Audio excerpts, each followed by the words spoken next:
자, 그러면 이제 우리 시작하도록 할게요. 어, 오늘은 우리 마태복음 26장 26절서부터 나오는 내용을 함께 공부하려고 합니다. 지난 주일에 제가 이런 얘기를 했을 거예요. 이제 6월절을 앞두고 이 최후의 만찬을 하게 될 때에 우리 예수님께서 제자들에게 청천벽력 같은 말씀을 했다고 했습니다.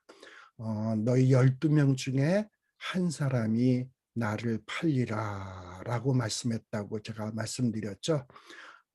밥 먹을 때는 개도 안 건드리는 건데 이렇게 마지막 만찬을 앞두고 우리 예수님은 좋은 얘기도 아니고 너희 중에 한 사람이 나를 팔리라 이런 얘기를 할 수 있을까? 왜 이런 얘기를 하시는 걸까?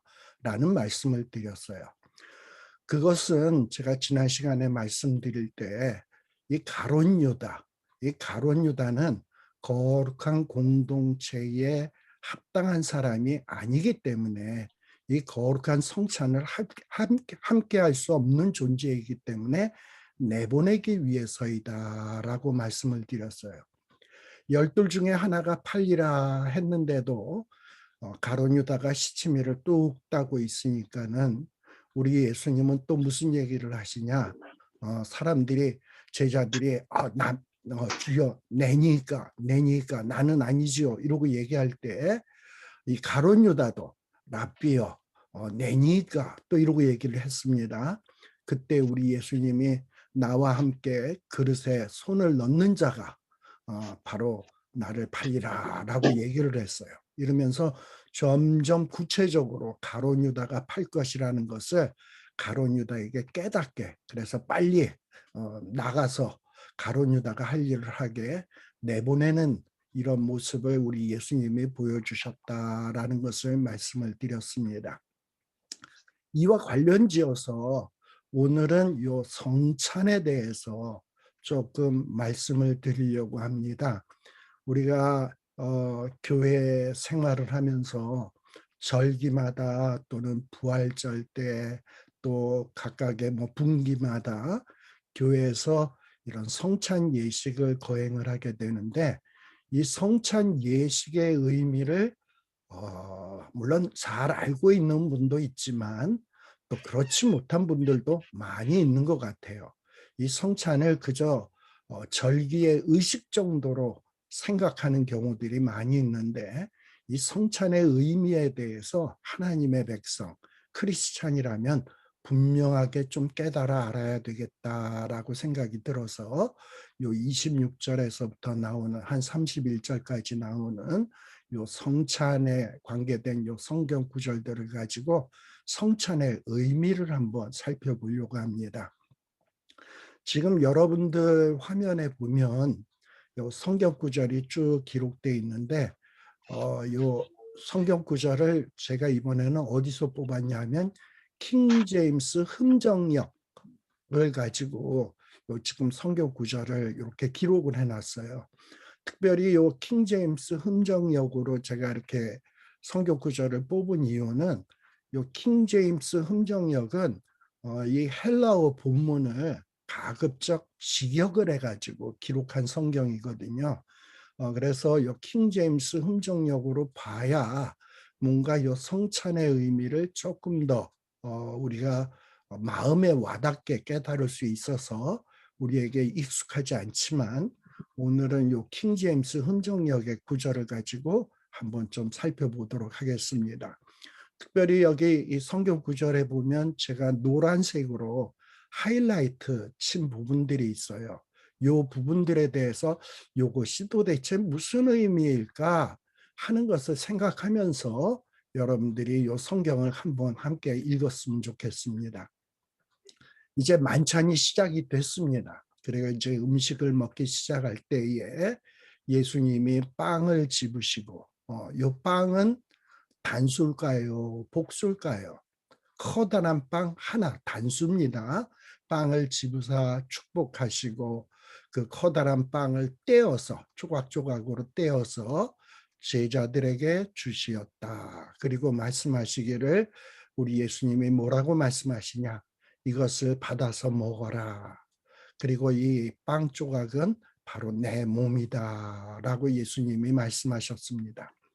그리고 또 27절에서는 예수님께서 잔을 집으사 감사를 드리시고 그 잔을 제자들에게 주시면서 말씀하시기를 너희는 다 그것을 마셔라. 이것은 죄들의 사면을 얻게 하려고, 여기 죄들도 복수로 돼 있죠.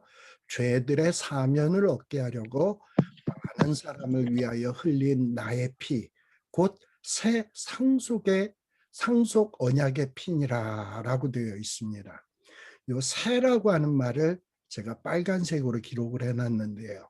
그리고 요 상속 언약의 피라고 되어 있는데 흥정역에서는 새 상속 언약의 피 이렇게 되어 있는데 우리가 보통 읽는 개역 성경에는 요 새 상속의 언약의 피가 뭐로 되어 있냐면 그냥 심플하게 언약의 피 이렇게 되어 있습니다.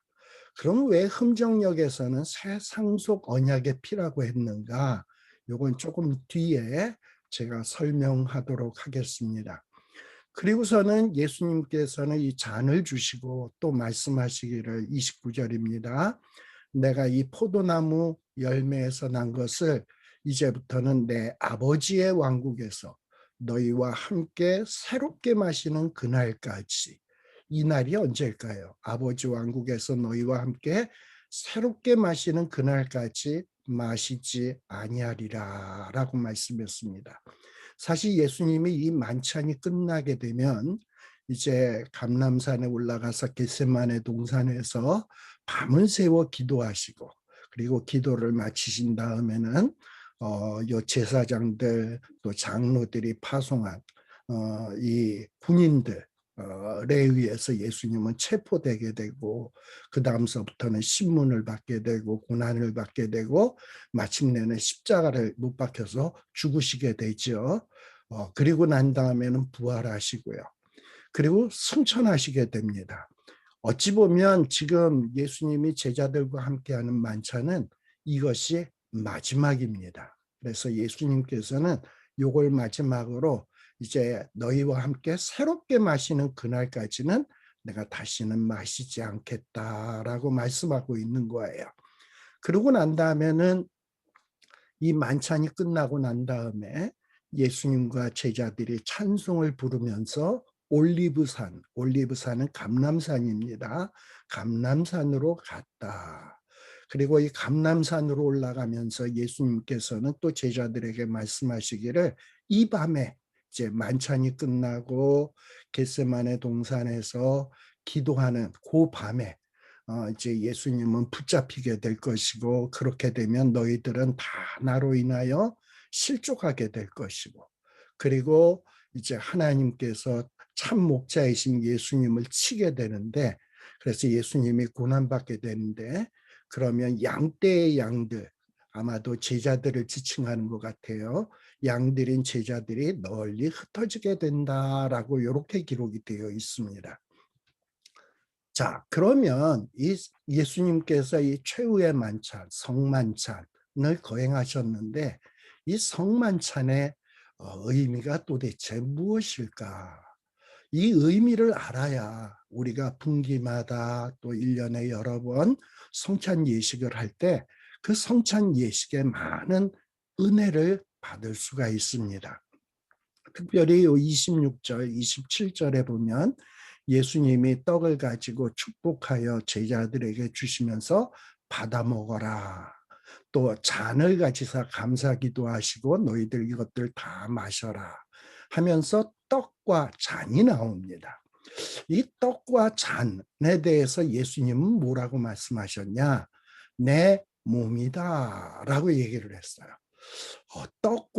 떡이 예수님의 몸?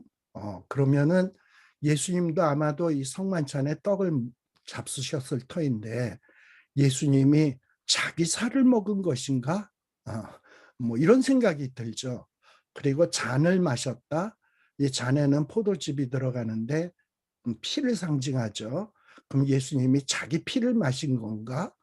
도대체 이 떡과 잔을 어떻게, 떡과 이 포도즙을 어떻게 이해를 해야 될까 하는 것을 생각해 볼 필요가 있습니다.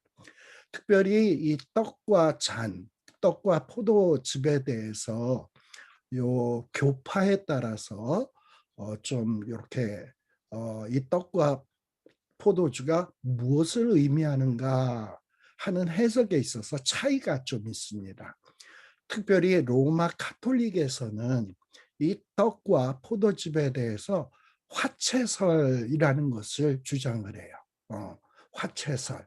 이 화채설은 뭐냐면 될 화자라는 말이에요. 화채설이 아니라 화채설이네.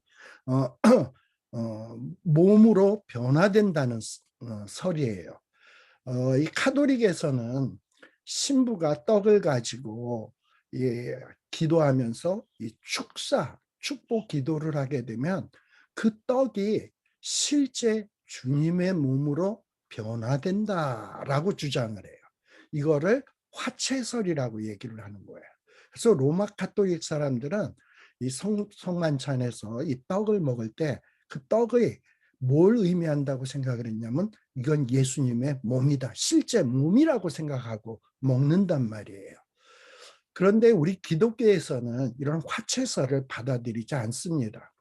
또 로마 가톨릭에서는 이 성만찬을 할 때 이 일반 평신도들에게는 빵만 떼어주고 포도주는 일반 평신도들에게 나누어 주지 않아요. 포도주는 누구만 마시냐? 사제들만 마신다라는 거예요. 근데 이러한 화채설은요, 이 로마 가톨릭이 시작하는 초창기에서부터 생겨난 학설이 아니고 이것은 AD 한 9세기 때 이 빵이 이 띄어내는 빵이 예수님의 몸이다라고 하는 것을 교황청에서 AD 한 9세기쯤에 만들어낸 거예요. 그리고 이 포도주는 사제만 마시는 그 일이 한 AD 9세기 때서부터 이게 시행이 되기 시작을 했습니다. 자, 그러면 왜 천주교에서는 이렇게 포도주는 사제만 마시고 이런 화채설을 주장하게 되었는가 하는 거예요. 우리가 알다시피 중세 시대에는 이 가톨릭의 권위가 아주 대단했잖아요. 그래서 뭔가 이 가톨릭의 사제는 아주 신성한 사람들, 뭐 이런 생각을 했단 말이야. 그래서 사제가 빵을 놓고 탁 기도하면 그 빵이 예수님의 몸으로 확 변화된다 그러면 이 사제의 권위가 얼마나 대단해지겠습니까? 그리고 또 이 사제가 자기의 권위를 나타내게 하기 위해서 평신도들에게는 포도즙을 주지 아니하고 이 사제들만 특별히 뭔가 카톨릭에서 안수를 해서 사제로 임명한 자들만 이 포도주를 마시게 함으로써 뭔가 사제들을 신성시하는 이런 일을 위해서 이런 화채설을 주장하기 시작을 했습니다. 자, 근데 이렇게 화채설을 주장하게 되면 좀 뭔가 문제가 있는 것이 우리 예수님도 성만찬을 하면서 떡을 떼서 이렇게 나누어주면서 이건 내 몸이다 라고 했는데 그리고 그 떡을 먹으면 예수님이 자기 몸을 먹는다? 좀 이상하잖아요. 그리고 예수님을 자꾸 이렇게 사람들이 실제로 뜯어 먹는다? 이게 뭔가 좀 미신적이고 뭔가 논리적으로 와닿지 않습니다. 이것은 천주교 사제들의 권위를 높이기 위해서 만들어진 설이다라고 볼 수 있어요. 그럼 우리 기독교에서는 우리는 이 떡과 포도즙에 대해서 어떤 해석을 하느냐? 우리 기독교에서는 상징, 기념설을 우리는 받아들이고 있습니다. 우리 창세기 9장 4절, 레위기 17장 14절에 보면 피는 생명이다라는 말씀이 나와요. 피는 생명이다. 그리고 우리가 알다시피 피 흘림이 없은즉 사함이 없다. 그리고 죄의 삭은 사망이다라는 말씀들을 좀 기억할 필요가 있어요. 죄 지은 사람은 그 죄값으로 피를 흘리고 죽어야 마땅합니다. 피 흘림이 있어야 돼요. 근데 이 죄 지은 사람은 피 흘리고 죽어야 마땅한데 우리 예수님이 우리 대신 피를 흘려주심으로 우리의 죄가 사함을 받게 된 거예요. 우리 예수님의 피 흘림으로 우리의 생명을 대신해서 피를 흘리심으로 우리의 죄 문제를 해결해 주었습니다. 그래서 우리가 이 주님이 십자가 위에서 찢기신 그 살, 그리고 주님이 십자가 위에서 흘리신 그 피, 그 피를 실제의 피와 살을 먹는 것이 아니라 이 떡은 우리 예수님이 내 죄 때문에 찢기신 살이지, 이거를 기념하는 거예요. 예수님이 나 대신에 살이 찢기셨어. 내 죄 때문에 살이 찢기셨어. 그리고 예수님이 내 대신에 피를 흘리셨어. 그래서 내가 생명을 얻게 된 거야. 나는 믿음을 고백하고 주님이 흘리신 피와 그 찢기신 살을 기념하는 거예요. 그래서 믿음으로 그 예수님이 흘리신 피가 바로 내 피를 위한 거다. 예수님이 찢기신 그 살이 내가 찢겨야 될 살이다라는 것을 믿음으로 받아들이고, 그러므로 예수님과 한 몸으로 연합이 된 것을 기념하는 것이 바로 요 기념설입니다. 그래서 우리들이 요 성만찬을 하면서 우리가 꼭 기억해야 될 것은 믿음이 중요해요. 특별히 하나님의 약속을 믿는 믿음이 중요합니다. 우리 갈라디아서 2장 20절 우리가 잘 아는 유명한 구절이죠. 거기 보면 사도 바울이 이렇게 고백합니다. 내가 그리스도와 함께 십자가에 못 박혔다. 여러분, 사도 바울이 실제로 예수님과 함께 십자가에 못 박혔나요? 예수님이 훨씬 전에 십자가에 못 박히시고, 사도 바울은 예수 믿는 자들 핍박하다가 나중에 예수님이 부활승천한 다음에 그로부터도 한참 뒤에 회심을 하고 회개하고 돌아온 자 아닙니까? 그러니까 바울은 예수님과 함께 십자가에 못 박힌 적이 없어요. 그런데 도대체 사도 바울은 내가 그리스도와 함께 십자가에 못 박혔다. 어떻게 이런 말을 하는 것이지? 그리고 또 바울은 말하기를 그런즉 이제는 내가 산 것 아니요 오직 내 안에 그리스도께서 사신 것이라. 이제 내가 육체 가운데 사는 것은 나를 사랑하사 나를 위하여 자기 몸을 버리신 하나님의 아들을 믿는 믿음 안에서 사는 것이다 라는 고백을 하고 있습니다. 여기 보면 믿음 안에서 사는 것이다 라는 말을 해주고 있어요. 자, 믿음, 뭘 믿는가? 사도 바울이 믿었던 믿음이 무엇인가? 바로 어떤 믿음이냐면, 우리 하나님이 나를 너무나 사랑하셨구나.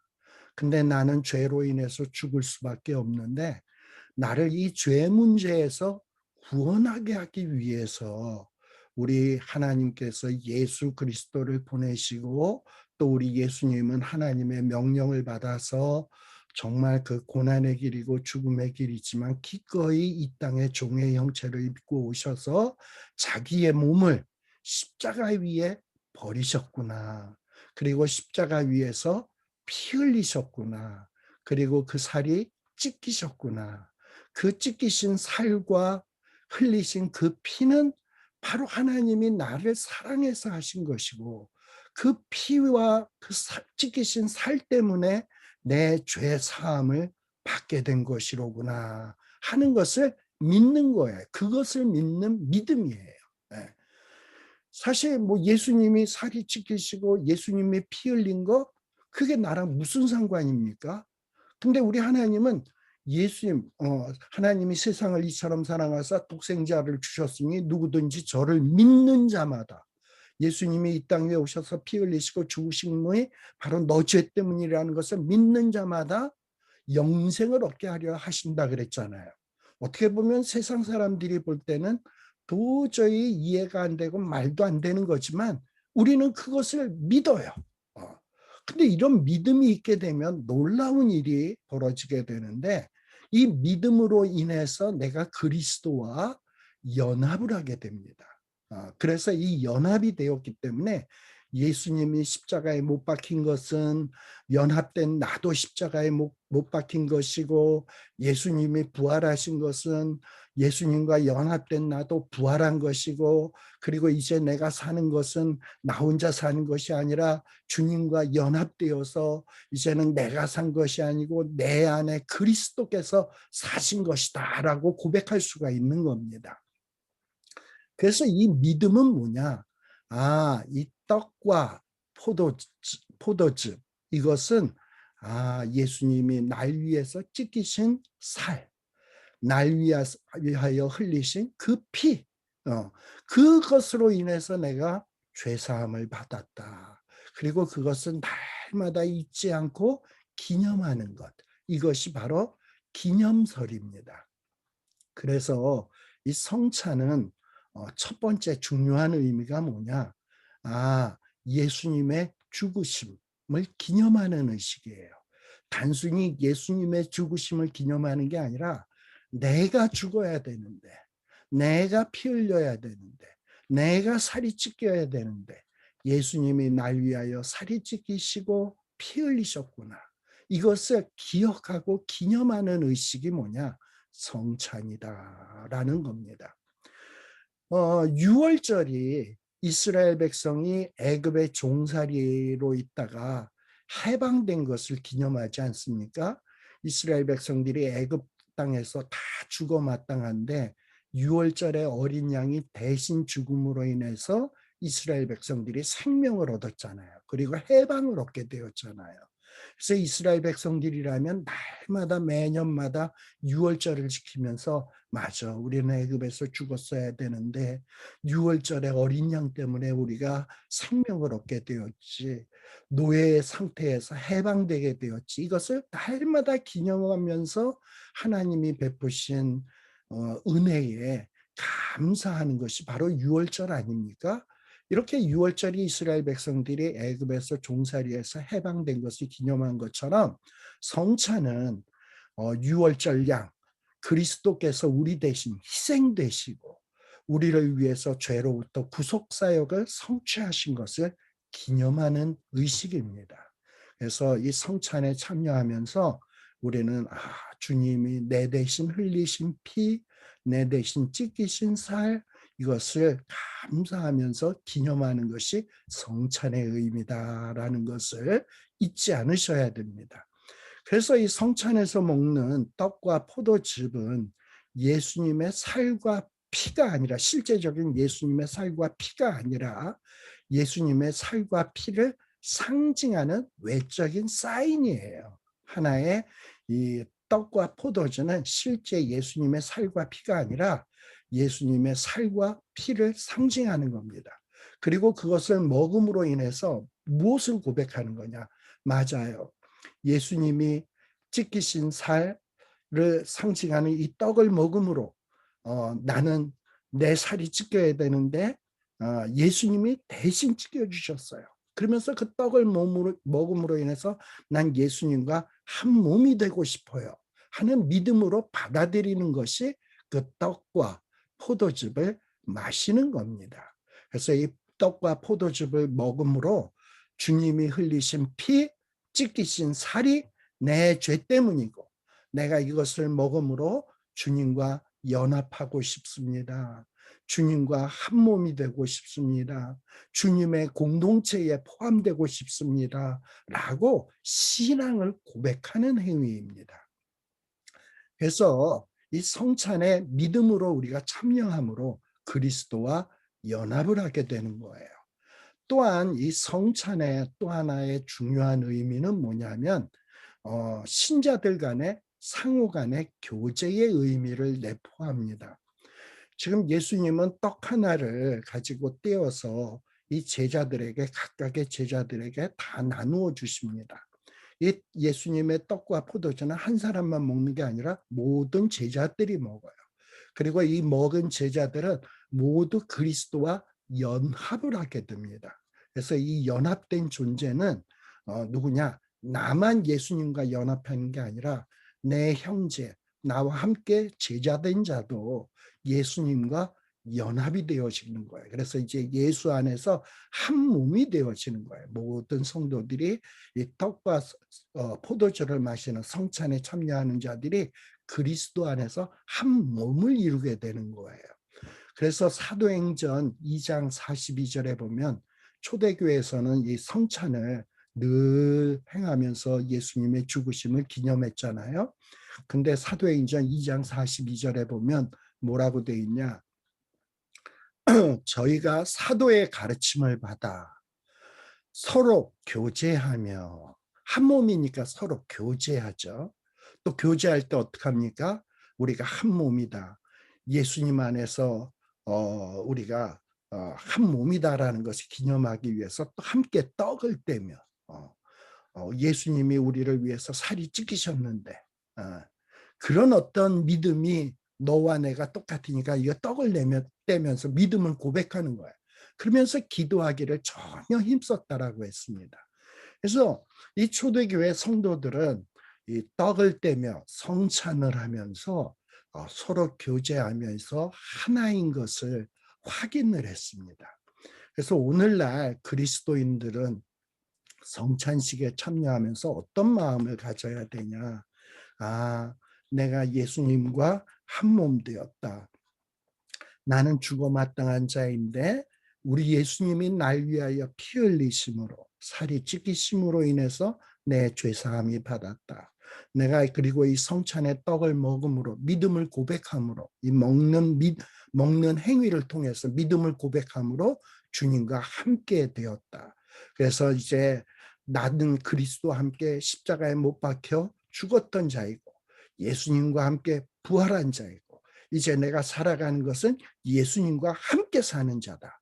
근데 나만 그런 것이 아니라 지금 이 성찬에 참여하는 나의 형제 자매들도 똑같은 자들이다 라는 것을 고백하면서 이 성찬에 참여하면서 형제 자매가 나와 한 형제 자매임을 생각하면서 그들을 더욱더 사랑하고 교제하는 일에 힘을 다해야 되겠다. 고백하는 이 의식이 뭐냐? 성찬 예식이다라는 것을 꼭 기억을 해야 될 줄로 압니다. 그리고 또 이 성찬의 의미에는 또 어떤 의미가 있냐? 이 성찬은 우리 예수님이 우리 대신 죽으심을 기념하는 거라 그랬죠. 자, 그리고 이 성찬에 참여함으로 우리가 그리스도와 연합했다고 했습니다. 따라서 우리 예수님이 부활할 때는 우리도 함께 부활한 거나 진배 없어요. 예. 물론 예수님은 부활했고 우리는 아직도 죽어야 되고 또 이제 부활할 일이 남아 있습니다만 이건 너무나도 확실한 일이기 때문에 예수님이 부활했다면 나도 틀림없이 부활할 거예요. 그래서 이 성찬에 참여하면서 나는 예수님과 함께 연합되었기 때문에 죽을 때도 예수님이 죽을 때도 함께 죽은 것이고 예수님이 부활할 때 나도 함께 부활하는 것이고 그리고 이 부활하신 주님은 하늘에 올라가셨다가 하늘에만 계시는 게 아니라 또다시 재림하실 것이다. 이 땅 위에 나를 부활시키시고 나를 천국에 데려가기 위해서 다시 오실 것이다 라는 것을 믿고 선포하는 의미가 이 성찬에는 있어요. 그래서 이 고린도전서 11장 26절에 보면 우리가 이 성찬의 떡을 먹으며 이 성찬의 잔을 마실 때마다 어떻게 해야 되냐? 주의 죽으심을 오실 때까지 전하는 것이다. 그러니까 이 성찬에 참여하는 자들은 어떤 일을 해야 되냐? 주님이 죽으심은 우리의 죄 때문이다라는 것을 전해야 돼요. 그리고 이 주님은 죽으셨을 뿐만 아니라 살아나셔서 하늘에 가셨잖아요. 그러니까 다시 오실 일이 있는 거지. 그러니까 이 주님의 죽으심, 부활, 그리고 다시 오실 것이다 라는 것을 전하는 것을 다짐하는 순간이 뭐냐 하면 성찬이에요. 그래서 이 성찬 예식에 임하면서는 내가 주님과 한 몸이 되었구나. 내가 주님으로부터 구원받았구나. 주님의 찢기신 사유가 그 피로 인해서 내가 구원받았구나. 이것을 다시 한번 확인하는 이런 의식이기도 하지만 형제 자매도 이제 내 사랑의 대상이고 교제의 대상이구나라는 것을 또 확인하는 의식이고 또 하나는 뭐냐 하면 내가 이렇게 우리 예수님이 날 위하여 죽으시고 피 흘리시고 십자가에 못 박혀 죽으시고 또 살이 찢기시고 한 것은 내 죄 때문인데 이 혜택을 나만 누릴 것이 아니라 주님 오실 때까지 내가 전해야 되겠구나 하는 것을 다짐하는 의식이다라는 거예요. 예.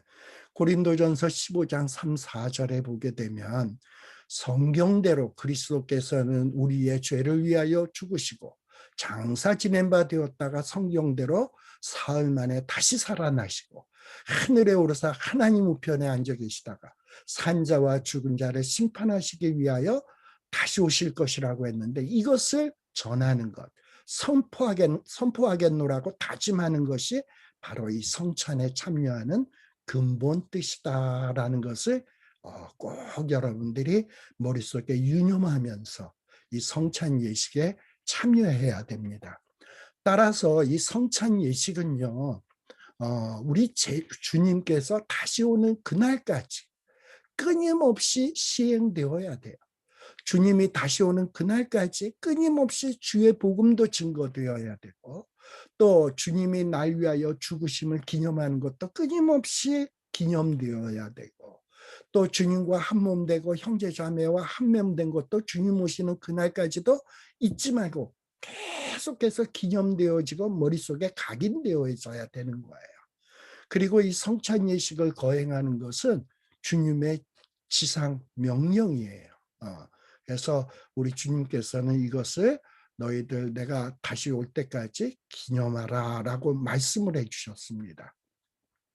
자, 그래서 이 성찬 예식은요, 단순한 교회 행사, 의식이 아니에요. 이 성찬 예식에 참여하면서 정말 하나님의 은혜를 다시 한번 깊이 묵상하고 깨닫는 은혜의 시간이 뭐냐? 성찬 예식이에요. 죽어 마땅한 내가 주님의 흘리신 피와 그 찢기신 살로 말미암아 내가 죄사함을 받았구나. 그리고 이 떡과 포도즙을 마심으로 내가 주님과 한 몸이라는 것을 다시 한번 확인하는구나. 이제부터는 내가 산 것이 아니로 내 안에 그리스도께서 사신 것이니 이 세상 살아갈 때 정말 아무렇게나 사는 것이 아니라 주님 기뻐하시는 삶을 살아야 되겠구나. 근데 이 떡과 포도즙을 먹을 때 보니까 내 옆에 있는 형제 자매들도 먹는단 말이에요. 저자들도 주 안에서 내가 한 몸 된 자들이구나. 이제 저들을 정말 주님이 우리를 사랑했던 것처럼 나도 그들을 사랑해야 되겠구나. 그리고 이 주님이 베푸신 이 은혜의 소식을 나만 간직할 것이 아니라 주님 오시는 그날까지 내가 끊임없이 전파하고 사람들에게 증거해야 되겠구나. 그리고 주님 오시는 그날까지 이 주님의 은혜를 잊지 말아야 되겠구나 하는 것을 다짐하는 순간이 이 성찬 예식입니다. 그래서 지금 제가 몇 가지 말씀드린 것을 기억하고 이 성찬 예식에 참여하다 보면 그리고 그것을 머릿속에 묵상하면서 정말 기도하는 마음으로 임하다 보면 이 절기에 여러 번 행하는 이 성찬 예식이 굉장히 정말 은혜의 시간으로 여러분들이 맞이하게 될 것이라고 생각을 합니다. 그리고 이 성찬을 기념하는 것은 어서속히 주님이 재림하셨으면 좋겠다 하는 것을 나타내는 의식입니다. 자, 그래서 정리해서 얘기한다면 우리 기독교에서는 화채설 아닙니다. 천주교에서는 신부가 축복 기도를 하면 떡과 포도주가 실제 예수 그리스도의 살과 피로 변한다는 이런 주장을 하는데 이것은 우리가 받아들이지 않습니다. 어떻게 보면 미신적인 거예요. 우리가 기억하는 것은 이 예수님이 베푸신 하나님이 베푸신 그 은혜를 기념하고 감사하는 것이 성찬 예식이에요. 그리고 우리 주님과 한 몸 된 것을 기념하는 의식입니다. 그리고 형제 자매와 함께 우리가 한 몸 된 것을 기념하는 거예요. 그리고 이 놀라운 주님의 은혜의 복음의 소식을 주님 오시는 그날까지 증거해야 되겠다라는 것을 다짐하는 이 의식이 성찬 예식이다라는 것을 잊지 않는 이러한 여러분들이 되시기를 바랍니다. 자, 그러면서 우리 예수님께서 28절에 보시게 되면 이 포도즙을 주시면서 뭐라고 얘기했냐? 이것은 죄 사함을 얻게 하려고 많은 사람을 위하여 흘리는 바 나의 피, 곧 새 언약의 피니라라고 얘기를 했습니다. 우리 개역 성경에서는 많은 사람을 위하여 흘리는 나의 피, 언약의 피 이렇게 돼 있는데요. 이 킹 제임스 번역에서는 새 언약의 피라고 되어 있습니다.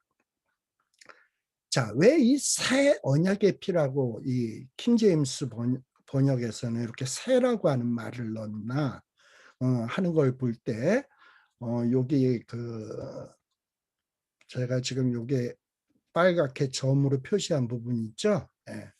요 말이 뭐냐면 테스 카이네스 디아데케스라는 말이에요. 카이네스라는 말이 뭐냐면 아이고, 요 카이네스라는 말이 새라고 하는 말이에요. 새. 그다음에 디아데케스라는 말은 언약, 영어로는 커버넌트라는 말이에요. 그런데 요 카이네스라는 말이 요 헬라어 원문 성경에 보게 되면 어떤 원문 사본에는 카이네스가 없는 데도 있고 어떤 데는 요 카이네스라는 말이 있는 데도 있습니다. 근데 제가 볼 때는 요 카이네스라는 말이 있는 것이 더 맞는 것 같아요. 새 언약. 우리가 구약 성경에서도 예레미야서에 보면은 새 언약이라는 말이 나오잖아요. 새 언약.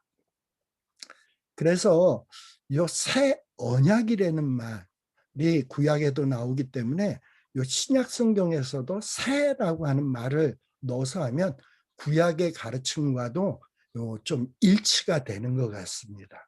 그래서 왜 새 언약인가 하는 것을 제가 조금 설명드렸어요. 왜 킹 제임스 번역에서 새라고 하는 말을 넣는가? 굉장히 의미가 있습니다. 자, 근데 이 얘기는 조금 더 뒤에 설명하기로 하고요.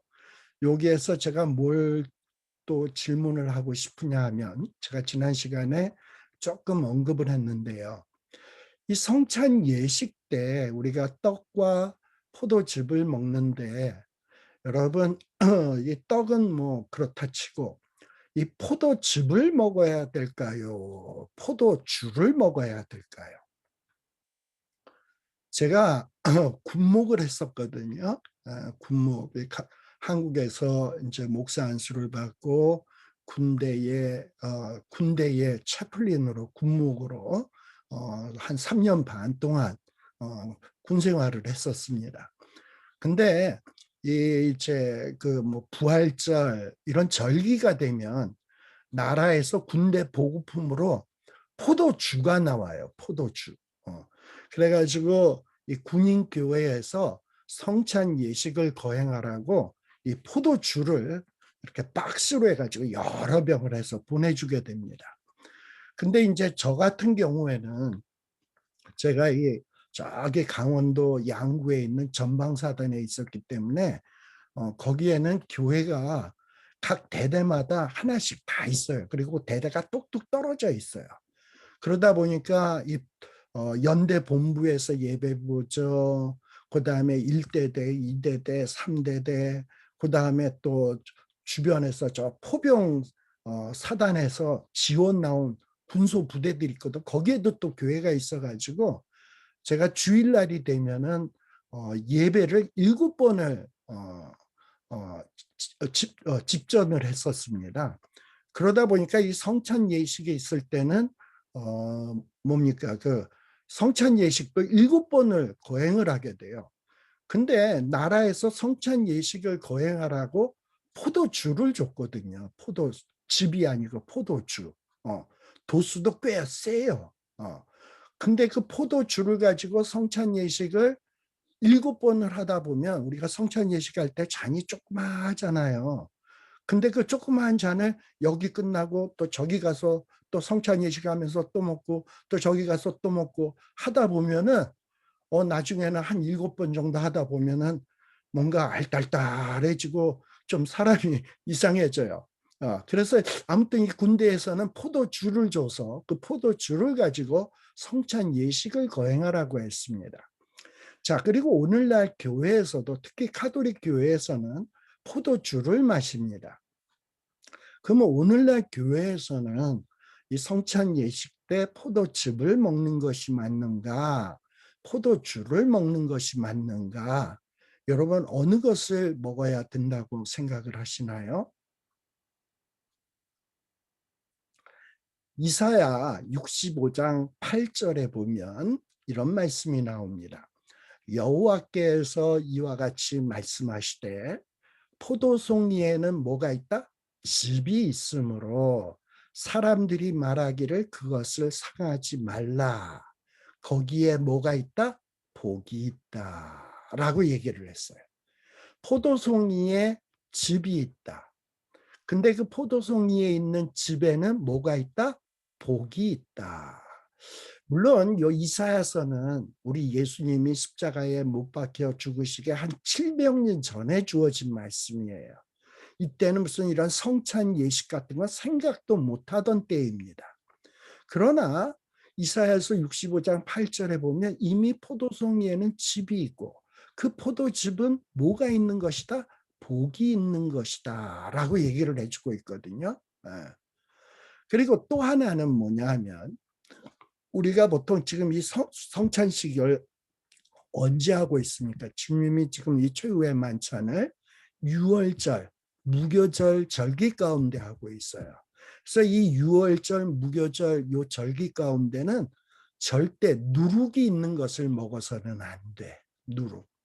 근데 우리가 어떤 포도주나 어떤 이 술을 만들 때는 이 발효시키는 누룩 같은 거를 넣잖아요. 그런데 이 6월절이나 무교절에는 누룩을 사용하면 안 되거든. 그러면 이런 걸 생각을 할 때 예수님이 제자들과 최후의 만찬을 할 때 누룩이나 어떤 이 발효된 어떤 것을 넣은 이런 포도주를 마셨겠습니까? 아니면 순수한 포도즙을 마셨겠습니까? 이런 걸 볼 때 포도주라기보다는 포도즙이 더 많은 것 같아요. 그리고 일찍이 이사야는 포도송이에는 즙이 있다. 그리고 그 즙에는 복이 있다. 그래서 우리가 성찬 예식 때 포도즙을 먹으면서 하나님의 은혜를 기억하고 그리고 이 포도즙을 먹으면서 예수님이 나를 위하여 흘리신 그 피를 기념하고 감사하고 이런 거 할 때 얼마나 우리가 아주 축복된 순간을 체험합니까? 그래서 아마 이사야는 아주 700년 뒤에 벌어질 일이지만 포도송이에는 즙이 있고 후일에 성찬 예식 같은 걸 거행을 할 텐데 많은 사람들이 그 포도송이에서 나온 즙을 마시면서 예수님이 흘리실 피를 기념하게 되고 하나님의 은혜를 기념하면서 이 축복의 순간들을 체험하게 될 텐데 그래서 이 포도송이에는 즙이 있으므로 그것을 상하지 말라. 거기에 복이 있다라고 이야기한 것 같습니다. 또한 신명기 32장 14절에 보면 또 이런 말씀도 나와요. 뭐라고 돼 있냐? 포도송이 소의 엉긴 젖과 양의 젖과 어린 양의 기름과 바산에서 난 숫양과 염소와 지극히 아름다운 밀을 먹이시며 포도즙의 붉은 술을 마시게 하셨도다. 우리 개역성경에서는 포도즙의 붉은 술이라고 돼 있어요. 술이라고 써놨는데 영어 성경에는 어떻게 나와 있냐면 여기 한글로 된 데도 노란색으로 하이라이트 쳤죠? 잠깐만요. 여기다 하이라이트 쳤는데 영어 성경에서도 하이라이트를 쳤습니다. 자, 여기에서는 뭐냐? 너희들이 와인을 마셨다. 그리고 포도의 그 포도의 피, 포도에 뭐 피가 납니까? The blood of grape 하면은 포도에서 나는 즙을 얘기하는 거겠죠. 우리가 보통 와인 할 때 포도주도 와인이라고 하지만 이 포도즙도 와인이라고 하는 것을 아세요? 예. 그래서 어떤 영어 성경에서는 이 붉은 술을 fine wine 이렇게 아주 좋은 포도즙이라고 이렇게 번역을 했습니다. 그래서 이런 걸 볼 때 성찬 예식에는 포도주보다는 포도즙을 맞는 것이 더 성경적이다. 누룩이 섞이지 않은, 발효되지 않은 아주 순수하고 깨끗한 포도즙. 그리고 그 포도즙은 뭘 상징한다? 깨끗하신, 정말 죄라고는 전혀 없으신, 누룩이라고는 조금 더 섞이지 않은, 그러나 우리를 위해서 흘려주신 주님의 피를 상징하는 것이 포도주보다는 포도즙이 훨씬 더 어울리는 것 같다라는 것 같아요. 그래서 이 성찬 예식을 거행할 때 오늘날의 많은 이 개신교 교회에서는 포도주보다는 포도즙을 사용하고 있다라는 것도 여러분들이 좀 상식적으로 좀 알 필요가 있다라고 좀 말씀을 드렸어요. 자, 그러면서 아까 새 언약이라고 얘기를 했는데요. 이 언약이라는 말은 디아테케스라는 말을 사용을 하는데 이 언약이라는 것은 뭐냐? 우리가 이제 부모들이 돌아가실 때가 되면 내가 어느 자식에게는 내가 이 집을 주겠다. 그리고 어떤 자식에게는 땅을 줘야 되겠다 하고 뭔가 이렇게 마음에 작정을 하죠. 그리고 자식들에게 내가 죽으면 이 땅을 내가 너에게 줄 터이니 네가 이 땅을 잘 관리해라. 그리고 너에게는 내가 이 집을 줄 터이니 너는 이 집을 잘 관리해라 하는 것을 보통 유언장이라고 얘기하죠. 이 커버넌트의 의미에는 좀 그런 의미가 담겨져 있어요. 그래서 여기 보면 last will and testament라고 되어 있는데 어떤 우리가 유언장을 작성하는 것을 우리 미국에서는 will을 작성한다고 얘기하잖아요. 그래서 어떤 유언장과 같은 이런 의미가 있습니다. 또 여기에서 조금 더 발전된 의미가 뭐냐, 좀 변형된 의미가 어떤 게 있냐 하면은 이 언약이라는 말은 어떤 의미냐 하면은 어떤 우리가 약속을 하면은 보통 어떤 약속을 할 때는 쌍방간에 하잖아. 네가 이렇게 하면 나는 이렇게 하고 내가 이렇게 하면 너는 이렇게 해라. 이러면서 어떤 쌍방간에 주고받는 것이 약속 아닙니까? 근데 이 언약은 쌍방간의 약속이 아니야. 동등한 쌍방간의 약속이 아니라 어떤 하나님께서 일방적으로 하는 약속이에요. 어떤 사람 편에는 조건이 없어. 사람이 어떻게 하면 내가 이렇게 해주고 네가 이렇게 하지 않으면 나 이렇게 안 할게. 이게 아니라 하나님께서 사람이 이러건 저러건 간에 하나님께서 일방적으로 하는 것이 이게 언약입니다. 언약. 그런데 이 언약이 어떤 언약이 있냐? 옛 언약이 있고 새 언약이 있어요. 옛 언약과 새 언약이 뭡니까? 우리 과거의 옛 언약은 어떤 거냐면 너희가 죄를 지었어? 그래. 너희가 죄를 지었으면 내가 그 죄 사함을 받을 수 있는 방법을 가르쳐 줄게. 정말 흠도 티도 없는 소나 양을 잡아서 그것을 죽여서 나에게 번제로 바쳐라. 그 소나 양을 잡아서 피를 흘려서 그것을 나에게 바쳐라. 그러면 내가 너의 죄를 사해 줄게. 뭐 소나 양이 피 흘렸다고 해서 내 죄가 사해지는 겁니까? 아니잖아요.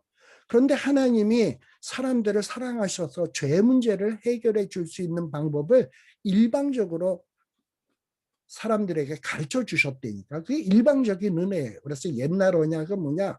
너희들이 죄를 지었어? 너희들이 죽어 마땅한데 대신에 소와 양을 잡아서 대신 죽여서 피 흘려서 나에게 속죄제로 드리면 내가 그것을 너의 죄를 사해 줄게. 이렇게 하나님이 일방적으로 은혜의 죄사함의 방법을 제시해 주셨어요. 이게 옛 언약이에요. 옛 언약. 그런데 새 언약은 뭐냐? 이제 좀 더 발전된 새로운 언약이라는 거예요. 자, 그래서 이 새 언약이 뭐냐?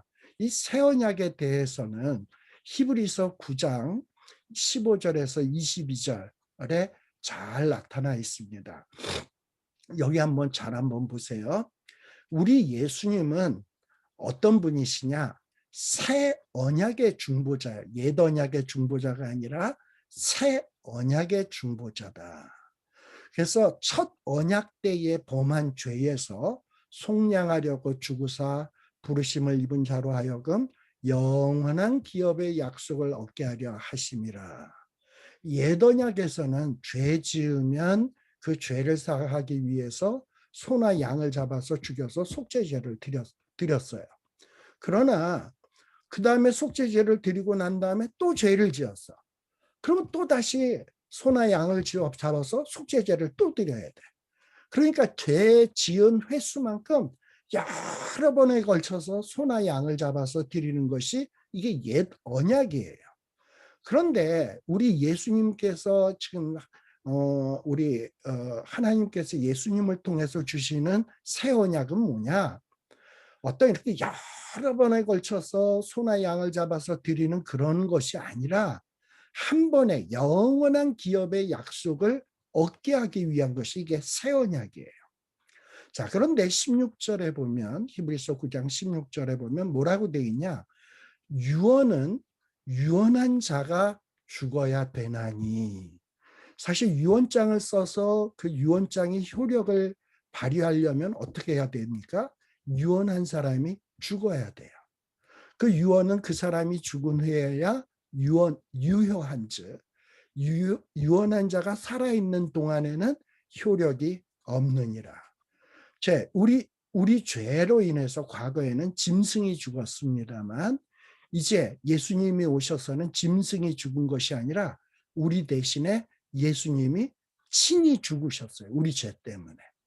자, 그러면 예수님의 이 새 언약, 새 상속의 언약은 언제부터 유효한 겁니까? 우리 예수님이 십자가에서 죽으신 다음서부터, 그리고 사망 권세를 깨뜨리고 부활하신 다음서부터 이 새 언약이 유효한 거예요. 자, 그러면 여기서 질문 하나 던질게요.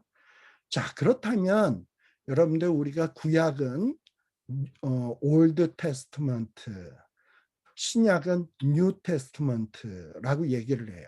그래서 신약은 우리가 마태복음에서부터 신약 시대, 그리고 창세기에서부터 말라기까지는 구약 시대라고 얘기하는데, 자, 그렇다면 과연 그럼 마태복음 1장에서부터 이제 예수님이 십자가에 못 박혀 죽으시는 데가 몇 장입니까? 27장이거든. 그럼 마태복음 1장에서부터 26장, 27장 예수님이 십자가에 죽으시고 부활하기 전까지는, 부활하시기 전까지는 올드 테스트먼트입니까? 뉴 테스트먼트입니까?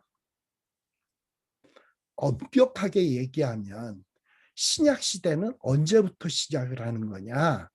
예수님이 죽으시고 부활하시면서 이 새 언약이 유효하기 시작을 하는 거예요.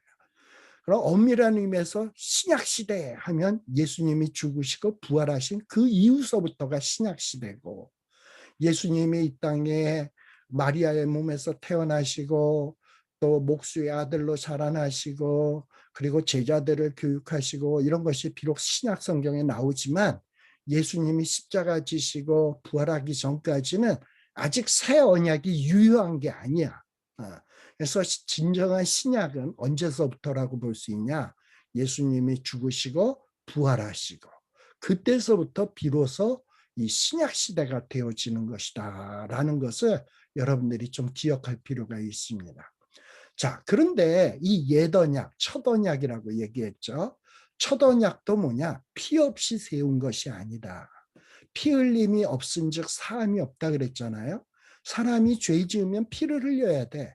근데 구약 시대에는 사람이 죄를 짓고 자기 피를 흘리면 죽잖아. 그런데 하나님이 은혜로 어떤 은혜의 수단을 주셨다고요? 너 대신에 짐승을 잡아서 피 흘리고 제사를 드려라. 그러면 그 죄를 사해 줄게.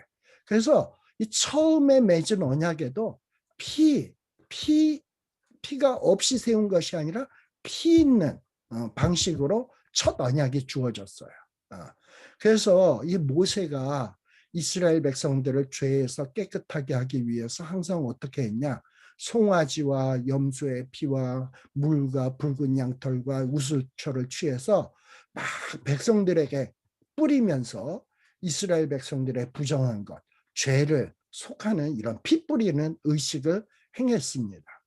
또 21절에 보면 장막 섬기는 일에 쓰는 모든 그릇을 깨끗하게 하기 위해서 거기에다 또 이렇게 피 뿌리는 의식을 행했단 말이지. 그래서 22절에 보면 이 모든 것은 어떻게 깨끗해지냐? 거의 모든 물건이 뭐로서 정결해진다? 피로서 정결해지나니. 부정한 것들이 피로서 정결해지나니 피 흘림이 없은 즉 사함이 없느니라 라고 히브리서에 기록해 주고 있습니다. 또 히브리서 9장 23절에 보면 하늘에 있는 것들의 모형, 하늘에 있는 것들의 모형이 뭐냐? 구약시대의 어떤 제사제도, 이것은 하늘에 있는 것들의 모형으로 이 지상에서 실행되던 것들이야. 장막도 그렇고 제사도 그렇고 성막 안에 있는 여러 기구들이 다 뭐냐?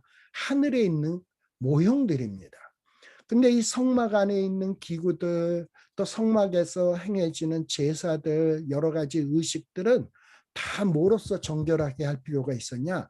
짐승의 피로서, 물론 정결한 짐승의 피로서 정결하게 할 필요가 있었지만, 이제 하늘에 있는 그것들은 이제 실제 모형이 아니라 실제를 깨끗하게 하려면 어떻게 해야 되냐? 그냥 짐승의 피로서가 아니라 더 좋은 제물의 피로서 해야 돼. 그럼 가장 좋은 제물의 피가 누구냐? 뭐냐? 예수 그리스도의 피예요. 그래서 히브리서 9장 24절에 보면 그리스도께서는 참것의 그림자인, 참것의 그림자는 성소예요. 하늘의 그림자, 하늘의 모형. 참것의 그림자인 손으로 만든 성소에 들어가지 아니하시고 바로 그 하늘에 들어가서 이제 우리를 위하여 하나님 앞에 나타나셨다라고 돼 있죠. 지난 시간에 그거 기억하시나 몰라요. 우리 예수님이 이 유월절을 지키기 위해서 성전에 안 들어가셨다. 그 예수님 당시에 화려하게 지었던 그 성전에 들어가서 유월절 의식을 행한 것이 아니라 바깥에서 아무개의 집에서 지금 최후의 만찬을 하시고 어떻게 보면 거기에서 유월절 행사를 하고 있는 것이죠. 왜 이렇게 예수님께서 인간이 만든 성소로 안 들어갔냐? 그것은 그림자야. 그래서 그 성소에 들어가지 않고 또 그 성소에 안 들어가신 이유는 뭐냐? 아무리 화려하게 지은 헤롯 당시서부터 지어진 화려한 성전이지만 거기는 너무나도 죄로 오염돼 있었어. 그래서 예수님은 그곳에 들어가지 아니하시고 막바로 하늘의 성소로 들어가서 십자가에서 보혈의 피로써 우리의 죄를 위해서 속죄제를 드려주셨거든요. 그것을 얘기하는 것이 히브리서 9장 24절입니다. 이렇게 우리 예수님은 더 좋은 제물의 피, 예수님의 자신의 몸에서 직접 그 피를 흘림으로 우리의 속죄 제물, 화목 제물이 되어 주셨거든. 그래서 히브리서 9장 25절에 보면 대제사장이 과거의 옛 언약 시대에는 대제사장이 해마다 뭐 유월절마다 뭐 이런 절기 때마다 짐승의 피를 들고 성소에 들어가서 백성들을 정결케 하고 성소를 깨끗하게 하기 위해서 매년 짐승의 피를 드리곤 했는데 그런데 이제는 어떻게 됐냐? 이제는 그럴 필요가 없다는 거예요. 히브리서 9장 26절에 보면 만일에 지금도 그렇다면 그가 세상을 창조한 때서부터 자주 고난을 받았어야 할 것이로되 이제 자기를 단번에 제물로 드려 예수님은 이제 단번에 자기 몸을 제물로 드려서 그리고 단번에 그 피를 흘림으로써 우리의 죄를 없이 하려고 이 세상 끝에 나타났다라는 거예요. 그래서 우리 예수님이 한 번에, 이전에는 여러 번에 걸쳐서 짐승을 잡아드려야 됐는데 이제는 예수님이 한 번에 우리의 모든 죄 문제를 해결해 주는 제사를 드리셨다라는 것을 기억할 필요가 있습니다. 자, 그래서 옛 언약과 지금 옛 언약에는 짐승을 여러 번 드렸는데 새 언약에서는 뭐냐? 예수님이 한 번에 해결했다. 이게 차이점이에요. 이게 새 언약인 거야. 자, 그래서 이미 구약 성경에 보면 새 언약에 대한 언급을 제가 했었죠. 예레미야 31장 31절에 보면 이미 예레미야를 통해서 하나님이 놀라운 계시의 말씀을 주셨어요. 보라, 날이 이르리니 내가 이스라엘 집과 유다의 집에, 여태까지는 옛 언약에 의해서 살아왔는데 이제는 새 언약을 맺을 거다. 새 언약. 그리고 이 새 언약은 어떤 언약이냐? 애굽 땅에서 인도하여 내던 날에, 애굽 땅에서 인도해서 시내산에서 하나님이 율법의 말씀을 주시면서 옛 언약을 맺었잖아요. 근데 이제 맺을 새 언약은 애굽 땅에서 인도하여 내던 날에 맺은 그 언약, 옛 언약과는 다르다. 옛 언약 때는 너희들이 그 옛 언약을 짐승을 잡아 들이고 난 다음에 또 죄짓고 또 죄짓고 또 죄짓고 끊임없이 내 언약을 깨뜨렸다. 그런데 이제 예수님이 맺으려고 하는 새 언약은 어떤 새 언약이냐? 33절. 그러나 그날 후 내가 이스라엘 집과 맺을 언약은 이러하니 내가 나의 법을 어떻게 하겠다? 그들 속에다 두겠다. 과거에는 하나님의 법을 돌비에다가 기록했어요. 그리고 두루마기에다가 기록을 했어요. 근데 이제 하나님이 주실 법은 어디에다 두느냐? 마음에 기록하겠다. 이 마음에 기록한다라는 건 뭐냐 하면 제가 아까 말씀드렸죠. 성찬 예식은 뭘 기념한다고요? 맞아요. 하나님이 나를 너무나도 사랑해서 예수님을 이 땅 위에 보내셔서 내 죄를 사하기 위하여 예수님이 피 흘리게 하시고 내 대신 살을 찢기게 했어요. 이 주님이 흘리신 피와 찢기신 살은 내 죄 때문입니다. 이것을 우리가 믿게 돼. 그것을 믿어요. 근데 그 믿음이 어디서 나냐? 하나님이 마음에다 기록을 해줘야 돼. 야, 예수님이 왜 피 흘렸는 줄 알아? 예수님이 왜 그 살이 찢기셨는 줄 알아? 왜 예수님이 이 땅 위에 오셔서 그토록 고난당했는 줄 알아? 너 죄 때문이야. 그러니 너는 회개하면서 내 마음에 그것을 새겨주시고 기록해주시고 생각나게 해주시는 거야. 그래서 이렇게 마음에 하나님이 이 믿음의 내용들을 기록해 둔 자는 감사 감격하면서 주님의 흘리신 보혈, 찢기신 살, 주님의 구속사역에 대해서 다 믿게 돼요. 근데 이렇게 딱 믿게 되면 하나님의 법은 뭐냐? 그렇게 네가 믿었어? 오케이. 그러면 나는 너희의 하나님이 될 거야. 그리고 너희는 내 백성이 될 거야. 그리고 너희가 그렇게 믿었어? 이거는 이제 취소되지 않아. 일방적으로 하나님이 이렇게 할 거야. 라는 것이 새 언약이에요. 예레미야 31장 34절에 보면 이제 하나님이 마음에 새겨주셨기 때문에 이웃과 형제를 가리켜서 너는 여호와를 알라 하지 아니하리니 이는 작은 자로부터 큰 자까지 다 나를 알기 때문이라. 하나님이 내 마음속에 믿음 주시고 믿음의 법을 주시고 그것을 믿게 하시게 되면 우리는 어떻게 되냐? 우리의 모든 악행을 사하고 하나님은 우리의 죄를 이제는 다시는 기억지 않겠다라고 하나님이 약속해 주셨어요. 근데 이게 언제서부터 효용이 있다고요? 예수님이 죽으시고 부활하시고. 그리고 언제부터 효용이 있다고요? 하나님이 내 마음속에 믿음의 법을 기록해 주시고 나로 하여금 믿게 해줬을 때 이게 효력이 발생하기 시작을 하는 거야. 이게 바로 신약인 거예요. 이러니 이 언약이 얼마나 은혜로운 언약입니까? 새 언약이. 바로 이 성찬 예식이란 뭐냐? 바로 이런 놀라운 이 은혜의 언약에 감사하고 감격해야 하고, 그리고 내가 한 몸이 되었다라는 것에 대해서 감격하는 것이 성찬 예식이에요. 내가 이전에는 죄를 지으면 짐승 잡아 죽이고 그 번거로운 일을 계속 반복했어야 되는데, 하나님이 나를 사랑하사 이제 그림자가 아닌 실제 예수님이 이 땅에 오셔서 나를 위하여 피 흘리시고 살이 찢기시고, 그리고 그 사실을 나로 믿게 하시고 내 마음에 기록해 주시고 그것을 믿게 하시고, 그리고 이런 나를 정말 나를 내버리지 아니고 나는 너의 하나님이 되겠다, 너는 이제 내 백성이 될 거다, 그리고 이것은 변하지 않는다 라고 이렇게 선언해 주시는 이 하나님의 축복의 말씀이 얼마나 감격한 겁니까? 그래서 우리가 성찬 예식을 하면서 하나님 나에게 이런 은혜를 주시다니요, 또 이런 보잘것없는 나를 주님과 한 몸 되게 해주시다니요, 이런 나를 하나님의 백성 삼아 주시다니요, 정말 감사합니다. 정말 이 은혜의 복음을 내가 주님 오시는 그날까지 나는 끊임없이 증거하겠습니다. 그리고 내 형제 자매와 사랑하면서 연합하면서 이 주의 복음 증거하는 일에 힘을 다하겠습니다. 어서 주님 이 땅 위에 오시옵소서라고 신앙을 고백하는 그날이 뭐냐? 성찬 예식이에요.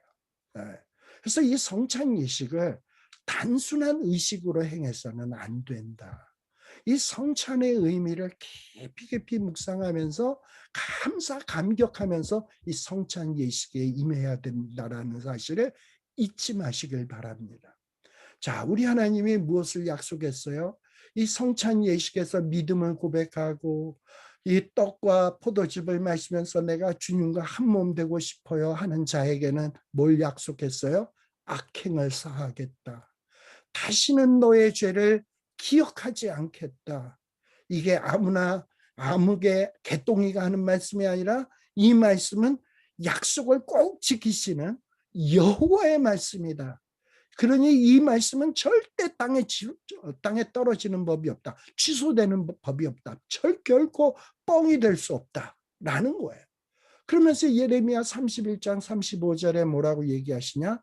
여호와께서 이와 같이 말씀하셨느니라. 그 하나님은 해를 낮에 빛으로 주셨고 달과 별들을 밤에 빛으로 정하셨고 바다를 뒤흔들어 그 파도로 소리치게 하시나니 그의 이름은 만군의 여호와니라. 여러분, 하늘의 해, 달과 별들, 그리고 아침이면 해가 떠올라서 빛을 발하고 밤에는 별빛들이 빛을 발하는 것이 얼마나 질서정연하게 오묘하게 그것이 움직이고 있습니까? 예. 그런데 이것은 정말 천만 분의 1초도 틀리지 않고 아주 정확하게 돌아간단 말이야. 근데 이런 법도가 만일에 폐하여진다면 하나님의 약속도 폐하여진다는 거예요. 예. 그러니까 이 하늘의 별들, 바다의 질서, 이런 거 폐하여질 수가 없죠. 마찬가지로 정말 너희들이 성찬에 참여하면서 주님, 정말 주님이 흘리신 피, 주님이 찢기신 살이 나 때문이구만요. 주님 감사합니다. 주님과 한 몸 되고 싶습니다. 주의 복음 증거하겠습니다 하는 자에게는 우리 하나님께서 절대로 끊어지는 법이 없고, 그리고 하나님의 나라에서 쫓겨나는 법이 없다라고 약속해 주고 있는 거예요. 만일에 우리가 하나님 앞에서 끊어진다, 하나님의 백성이 되지 못한다, 그러면 이 하늘도 엉망진창이 되어버리는 거예요. 이만큼 이 새 언약은 놀라운 언약입니다. 이런 새 언약을 받은 우리들은 정말 하나님의 은혜에 감격해야 된다라는 것을 잊지 않으시길 바랍니다. 자, 그러면서 26장 29절에 보면 예수님께서는 이 성찬을 마치면서 이 포도즙을 마시고 난 다음에 예수님이 이렇게 말씀합니다. 이제 내가 포도나무에서 난 것을 이제부터 내 아버지 나라에서 새 것으로 너희와 함께 마시는 날까지 마시지 아니하리라 라고 말씀하십니다. 자, 예수님이 이 말씀을 하신 이유는 뭡니까? 예수님은 지금 이 떡과 포도즙을 마시는 것이 제자들과의 마지막 순간이라는 것을 아셨어요.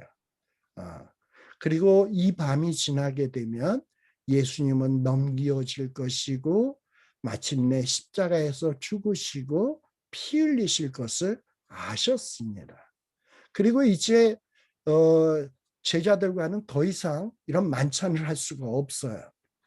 그리고 이제 제자들과 이제 나중에 다시 만찬할 것은 언제 만찬을 하게 되느냐? 부활승천하셨다가 다시 오셔서 그리고 하나님의 백성들과 다시금 모였을 때 그때서 비로소 함께 마시고 함께 떡을 먹게 될 것을 지금 말씀하고 있는 겁니다. 따라서 우리 예수님께서는 야, 이제 너희와의 만찬은 이게 끝이다. 그러나 이게 끝이 아니라 이제 장차 아버지의 나라가 임하게 될 터인데 그때에는 새 것으로 너희와 함께 마시는 날이 있게 될 거야. 너희들은 그 날을 기대해야 돼. 라고 말씀하시는 거예요. 그래서 이 성만찬은 맞아. 이제 주님이 다시 오게 되면 우리가 진짜 성만찬을 하게 되겠지. 그때까지는 우리가 그 성만찬을 기대하면서 기념하는 의식을 갖는 것이고 이제 이 기념하는 의식이 실제 주님과 함께 리얼 실제로 함께하는 그날이 올 거야. 어서 좋게 그날이 왔으면 하고 기념하는 것이 이 성만찬의 의미다라는 것입니다.